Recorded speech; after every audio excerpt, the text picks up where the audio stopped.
We continue to follow breaking overnight news as authorities in Louisiana right now are trying to figure out exactly what led a man to open fire on moviegoers in a Lafayette, Louisiana theater. Officials now say the 58-year-old gunman killed at least 2 people and injured 9 others before killing himself. A state police bomb squad was called to the scene outside the Grand Theater last night after canines hit on a backpack and other items in the suspected gunman's car. Police did evacuate that area quickly. Out of an abundance of precaution, we wanted to make sure that there were no devices. We did blow up a package, a suspicious package. No explosive devices were found. Law enforcement officials say the shooter is a 58-year-old white man who acted alone on Thursday night. In fact, sat in the theater alone when he opened fire on moviegoers at random before turning the gun on himself. He's just standing up, just shooting at the whole crowd for who knows what. Investigators have not established a motive at this point. They say they know the identity of the shooter, but they're not releasing it at this time. We're moments away here from a news conference. They'll be updating the situation, and as soon as we learn more details, we'll pass them along to you here on KRQE News 13 this morning. Yeah, and this comes as the sentencing phase continues for James Holmes, the Colorado theater shooter. Today, the defense will start their argument that Holmes should not be put to death. Recently, the jury agreed with the prosecution, which proved at least one of the aggravating factors for the death penalty.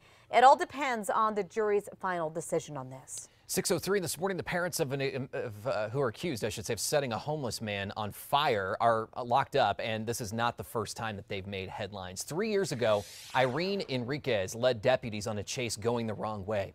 Back in 2005, Joshua Benavidez was arrested for shooting a gun in his house. One bullet hit a crib where his baby was. That boy is now the 10-year-old who authorities say told the babysitter his parents threw the fireworks at a homeless man. Yesterday, the couple faced a judge. Enriquez asked the judge to let her out of jail, saying she's pregnant, but she said no, setting both bonds at $100,000 each. They still can't get out, though, because of a probation violation. Couple's landlord says he's shocked to hear about the allegations against the couple. I don't believe that they would ever do anything to harm anybody. They pay their rent on time. They take good care of the place. But neighbors of the couple tell News 13 they've seen and heard them using fireworks a lot in the last few weeks. Actually, we hear them very, very close, and they're often, and it's way after the 4th of July. Actually, we heard some last weekend. Neighbors say they even noticed the truck, the SUV that was allegedly involved here, was painted white just a few days after this video started showing up on the news. They're accused of having their 3 kids in that vehicle at the time of the incident. Police say their 10-year-old son told a babysitter what happened, which helped lead to the arrests. They're now facing battery and child abuse charges. We turn on to news happening today. More toxicology results are expected amid an investigation into the jail cell death of civil rights activist Sandra Bland. And that includes more substantial results about marijuana found in the 28-year-old system. According to preliminary autopsy results, Bland had no injuries consistent with a violent homicide, but marks around her neck are consistent with suicide. We're also hearing from one of Bland's co-inmates who was across the hall from her. She found out her bond was $5,000, and she was calling and no one was answering, and then after that she just broke down. Local authorities say approximately 30 cut marks were found on her wrist that were in a, quote, state of healing consistent, they say, with self-inflicted wounds. A UNM rehire who made headlines when he stepped down after being arrested for his 3rd DWI is expected to face a judge. Mark Saavedra, the former UNM lobbyist, wants to ask a judge to reduce his time on probation. This after being rehired to help the Science Center with community outreach and education within that department. The center says they hired him based on his extensive years of experience and are aware of his past. Developing now, Santa Fe police are investigating a suspicious death. Police say yesterday someone found the body of a 46-year-old man in a porta potty at the Cinda del Valle area. They say that the body had not been there for a long time. The victim's name has not been released. Today, we could learn if the feds will go after a career criminal accused of carjacking 3 people across Albuquerque on the same day. Thomas Martinez faced a judge yesterday who ordered him to remain jailed with no bond. There's word that he could face federal charges for what happened Wednesday. APD says the 26-year-old carjacked a driver at Super 8 on University. As officers were quickly moving in, they say that he carjacked a woman with 3 kids near I-40 in Eubank. She says the kids ran to safety, and then Martinez shot at her and missed. After a chase, investigators say Martinez then carjacked an 83-year-old woman. Police arrested him after he crashed a car into a tree. So Donald Trump is dominating political headlines this week. But his short trip to Texas had many telling the presidential hopeful to leave, despite his prediction that the border state would love him. Listen. We will not tolerate offensive remarks that Trump has made. Donald Trump made his visit to the town of Laredo yesterday, where at the last minute, a local union of Border Patrol personnel had pulled out of events involving him. Agents had planned to accompany Trump to the border and meet with him, but canceled after consulting with their national union. We turn now to this. It's the viral video that has a lot of people talking. And now a grandmother is on the defensive this morning, saying her grandkids are not criminals after this video went viral this week.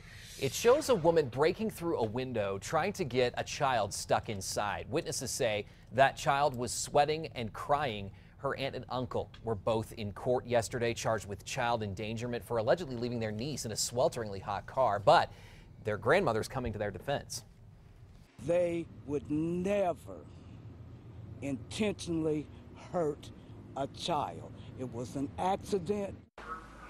The judge set the bonds at the pair $25,000 each. They're due back in court next week.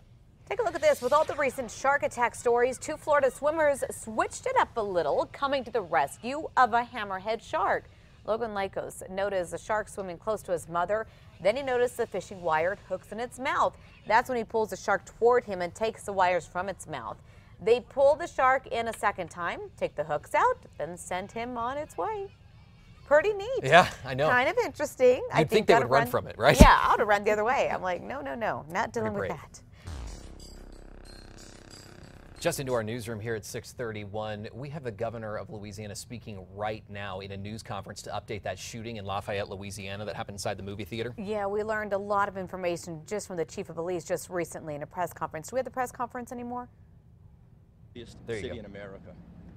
But like anybody, our hearts are breaking right now. We're hurting very much because we have good friends and family that are part of this tragedy. We'll become the happiest city again. Because we are such a strong community, very resilient, as the governor said. And the reason is because we are a very family-oriented community. Everybody in this community is part of our family. And the community I'm talking about is not just Lafayette Parish, but all of Acadiana and, in fact, Louisiana. But the people of Acadiana, the 7 or 8 parishes that surround Lafayette, are going to all be praying for this tragedy, for the people here that were so terribly harmed by this. And you know, it is just it's something that you don't expect to happen in a Lafayette. As the governor said, we're just any town in USA. We don't have these kind of things that happen. And, you know, like I said, our hearts are broken, but we'll heal with the help of all the people of Acadiana. Thank you. Authorities there updating the movie theater shooting in Lafayette, Louisiana. That's, of course, not the governor that was speaking there. Bobby Jindal was standing to his right there on the left side of your screen. But a public official there updating us on what happened. Yeah, so what did happen? A quick recap of what happened last night. Police tell us that 59-year-old John Russell Hauser was sitting in the movie theater. He was sitting directly behind the first 2 people that he shot. Witnesses say he stood up, started firing at random. During the press conference just a few minutes ago, the chief of police said they believe that his motive was to shoot and then to leave because his vehicle was parked directly outside the door there. They did hold a search warrant actually on this hotel room around 4:30 this morning. They found some really interesting things there. Yeah, that is the interesting part, that he was considered to be a drifter and staying in that local motel before this shooting all unfolded. We're following the very latest. You'll get that here on KRQE News 13 this morning throughout the day. And of course, this shooting in Louisiana comes just hours after the president spoke about race relations in America, while also retouching his view on gun control. He says the gun debate has left him frustrated when it, quote, comes to how the U.S. deals with its gun safety laws, even in the face of repeated mass killings, but says he will continue working on this issue. Time now is 6:34, and the grandmother of an accused teen killer is scheduled for her own court appearance this morning. Police say that she and her husband threatened to kill a neighbor for snitching on their grandson. Yeah, Carla Palomino told News 13 last week her 14-year-old grandson, Enrique, is not a killer despite what investigators say. The 14-year-old is one of the youngest of 6 teens accused of killing Stephen Garrick in his driveway. Police say Palomino's grandma and her husband, Leandro Sordia, attacked a neighbor with a butcher knife Tuesday, calling him, quote, a snitch. Obviously, the apple doesn't fall too far from the tree here, and the tree is rotten to the core. Now, Sordia's bond is set at $50,000 cash or surety at this time. We turn now to a developing story this morning. Armed civilians in Ohio are no longer allowed to stand guard over a recruitment center, after one of their guns accidentally went off. The man who fired the shot, along with others, were moved to stand outside the facility after the murder of 5 service members at a Tennessee recruitment center last week. After the accidental shot, the owners of the property decided, for the safety of all, to ask the armed civilians to leave. The man responsible has been cited for discharging his weapon within city limits. Meanwhile, a group of 5 armed men are standing guard, making sure service members at a Farmington recruiting center are safe. The men say last week's deadly shooting in Tennessee could happen anywhere. The men have drawn both positive and negative attention. Farmington police say they have received calls about the men, but they're not breaking any laws. They say they are there to protect those who protect us. It's now 6:36. At risk, road projects across the state and the country could be put on hold. That's if Congress doesn't take action soon. News 13's Catherine Mazzone is near Coors and I-40 with the latest on this. Good morning, Catherine. Good morning, Crystal. In a little more than a week from now, federal funding for highway projects could run out, and federal funding, or rather federal employees, could be furloughed. But it's not just federal employees who could be affected. There's a possibility that we could see lane closures but no work being done. That's a possibility. The deadline is looming. It's a big deal. If Congress doesn't act soon, highway funding dollars will run out and federal highway employees will be furloughed beginning August 1st. It would have a significant impact on the state of New Mexico and the country in general. New Mexico DOT Deputy Secretary Lauren Hatch says funding has survived through a 2-month extension passed in May. But if Congress doesn't pass a long-term bill or another extension, highway projects in New Mexico could be suspended or even terminated until funding is restored. We have to consider which projects are the most important, how much reimbursement we're getting from the feds, if any. Hatch says federal funding works kind of like a credit card. The state pays out of pocket and is reimbursed later. At any one time, there are between 200 and 250 highway projects in the state to the tune of $640 million. That includes projects like the Coors and I-40 interchange and the project on I-25 South near the Sunport. It would be a big blow to the 7,000 private contractors working on New Mexico roads. These are our family members, these are our neighbors, these are our friends. What's more, without a resolution, Hatch says we could miss out on this year's construction season. We have a period of the year where we're able to do highway projects and a period where we're not able to do them. And so if there's a disruption, if Congress doesn't act, then it could be a significant period of time before we are able to get them going again. Again, if funding runs out, termination or suspension of projects will depend largely on how long the state is without money. Back to you. All right, thanks, Catherine. Now, Hatch says they'd ideally like to see a long-term bill about 6 years so that funding is not up in the air anytime soon. We turn now to this.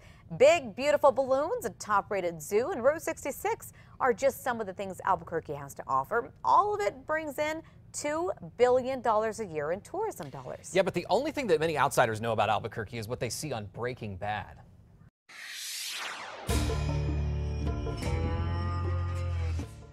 So the city is hoping that social media will open people's minds. The Albuquerque Convention and Visitor Bureau's Instagram page now features the hashtag Mythbusters. This is only the 2nd week of the Mythbusters campaign, so more videos are expected to be coming. You can head to KRQE.com to see those ads. Okay, take a look at this. A free concert gets way out of hand in West Hollywood, California. Fans of the rap artist's future started stampeding in a nightclub. Smoke filled the area outside the House of Blues, causing people to scatter. It is believed that someone was playing with the fire extinguisher. This after deputies shut down the same concert at the Roxy after hundreds of fans blocked the Sunset Strip. Deputies were forced to respond to 3 nightclubs total as a result of the chaos. No word on if anyone was hurt or if any arrests were made, all possibly because of a fire extinguisher. Can you believe that? Quite the night.